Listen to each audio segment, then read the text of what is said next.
Ce qu'on oublie, en fait, c'est que souvent le problème, c'est pas qu'on est perdu, en fait, c'est une symptomatique, ou qu'on n'est pas assez, mais bien qu'on est divisé.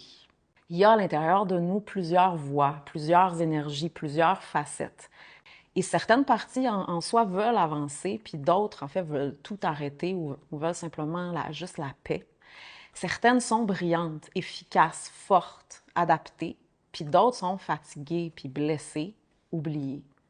Et toutes ces parties-là cohabitent à l'intérieur de soi, mais le problème, c'est qu'elles ne se parlent pas, elles ne communiquent pas entre elles, puis elles se tirent dans des directions opposées. Là. Chacune va tirer son bout de la couverture. Et cette division-là finit par créer finalement une confusion. C'est un peu comme si on avait différents membres d'une même famille à l'intérieur de soi. Donc, il va y avoir autant l'enfant qui fait des crises pour avoir de l'attention ou qui va vouloir s'arrêter de marcher au milieu de la rue.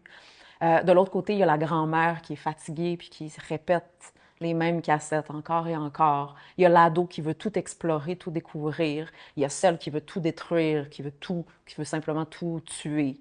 Il y a la charmeuse qui veut de l'attention, la nonne qui veut juste se retirer dans le bois puis avoir la paix. Et ces parties, bien qu'elles semblent vouloir des choses différentes, ultimement, elles sont faites pour travailler ensemble.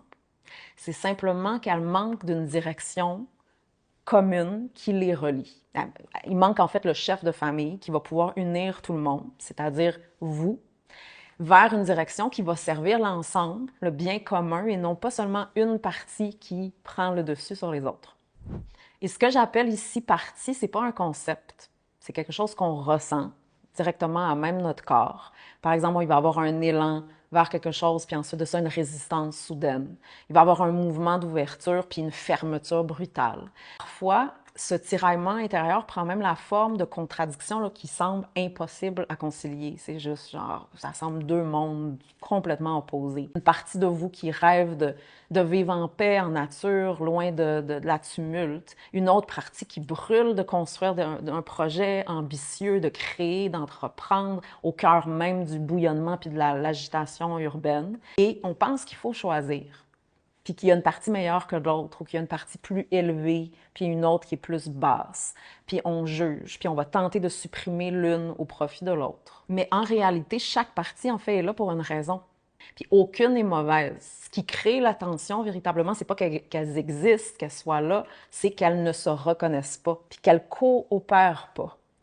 Donc, c'est comme si vous aviez une équipe à l'intérieur de vous qui est brillante, mais où chaque membre tire dans sa direction sans s'écouter, puis veut avoir raison. Bien entendu, ça ne va pas fonctionner, là. Ça va faire du surplace.